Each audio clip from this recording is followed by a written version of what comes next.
एक एक करके सवाल पूछिएगा तभी जवाब दे सकते हैं ना।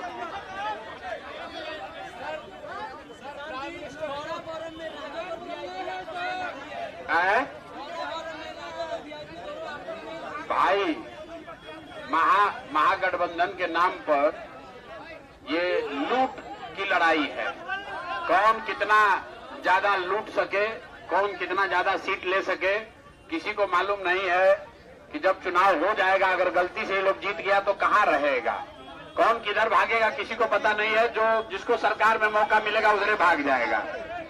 तो इसलिए इस ठगबंधन में मत पड़िए। मैं पहले से कह रहा हूं कि जो राजद के लोग हैं, राजद के जो लोग हैं वो बड़ा बड़ा वादा कर रहा है। कोई ये नहीं पूछ रहा है कि भाई 15 साल तक आपके माँ बाप यहाँ पर मुख्यमंत्री थे, राजद की सरकार थी, तो बिहार का इतना दुर्दशा क्यों किया, इतना चोरी किया कि आदमी का बात तो छोड़िए जानवर का भी चारा खा गया। और वो आदमी वो दल अभी कह रहा है कि हम बिहार में आएंगे तो सब सुधार कर देंगे।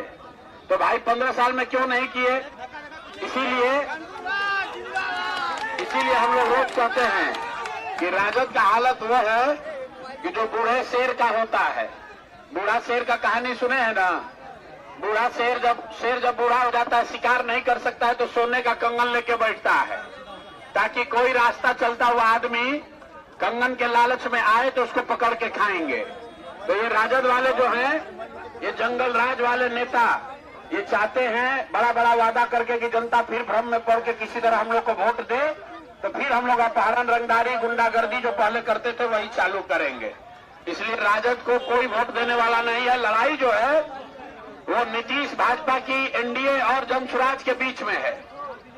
नीतीश भाजपा के भ्रष्टाचार से, इनके नीतियों से जो बिहार के लोगों का नुकसान हुआ है, बिहार के बच्चे जो बाहर जाकर 10-12 हजार रुपए में मजदूरी करने के लिए मजबूर है, उसको बदलने के लिए हर हालत में नीतीश और भाजपा एनडीए को हराइए, नई व्यवस्था जनसुराज की बनाइए, तभी आपके बच्चों के लिए पढ़ाई रोजगार होगा। अन्यथा 30 वर्ष से नीतीश चाचा जैसे चला रहे हैं ऐसे ही चलता रहेगा।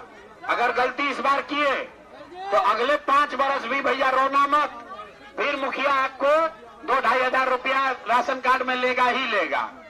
इंदिरा आवास बनाने में 20,000 घूस लगबे करेगा। बिजली का बिल गलत आएगा ही, नकली शराब बिकेगा ही बिकेगा। और आपका बाल बच्चा यहाँ से जाकर गुजरात में, तमिलनाडु में जाकर मजदूरी करेगा। अगर ये स्थिति बदलना है तो नीतीश भाजपा को हटाइए, नई व्यवस्था बनाइए।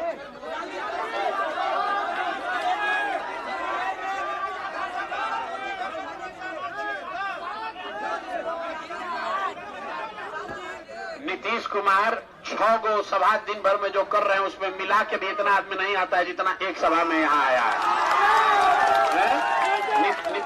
नीतीश कुमार के सभा का हालत ये है कि पब्लिक का फोटो नहीं जारी करता है, स्टेज का फोटो जारी करता है। स्टेज पर नीतीश कुमार खड़े हैं, उनका 50 गो सिपाही अर्दली, उनका सुरक्षा कर्मी खड़ा है, पब्लिक 500 नहीं है।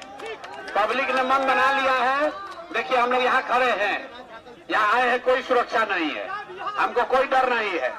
लेकिन बिहार में कोई ऐसा नेता नहीं है जो बिना सुरक्षा के कहीं चला जाए। कोई मुखिया भी बनता है, 4 गो सिपाही लेकर चलता है। ये प्रशांत किशोर आपके आशीर्वाद से 3 वर्ष से गांव-गांव बिहार में पैदल चले हैं। हमारी इतनी बड़ी व्यवस्था है लेकिन यहाँ एक भी सिपाही लेकर हम नहीं चलते हैं, क्योंकि बिहार के लोग, बिहार का युवा हमारे साथ खड़ा है, हमको किसी से डरने की जरूरत नहीं है।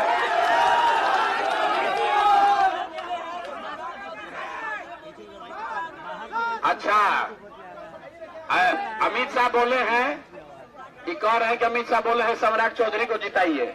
आप बताइए, अमित शाह ही बोले कि बिहार में फैक्ट्री लगाने के लिए जमीनें नहीं है।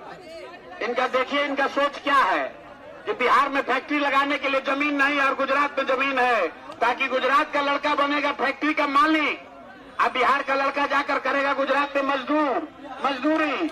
तो भैया बिहार के लड़कों को मंजूर है?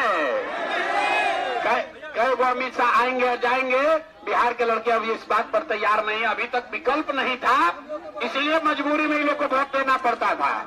अब विकल्प मिल गया है, जन सुराज का विकल्प है। हर हालत में बिहार में नई व्यवस्था बनेगी और जो लड़के गुजरात में, तमिलनाडु में जाकर मजदूरी कर रहे हैं, वही लड़के बिहार वापस आएंगे, फैक्ट्री लगाएंगे भी और चलाएंगे भी।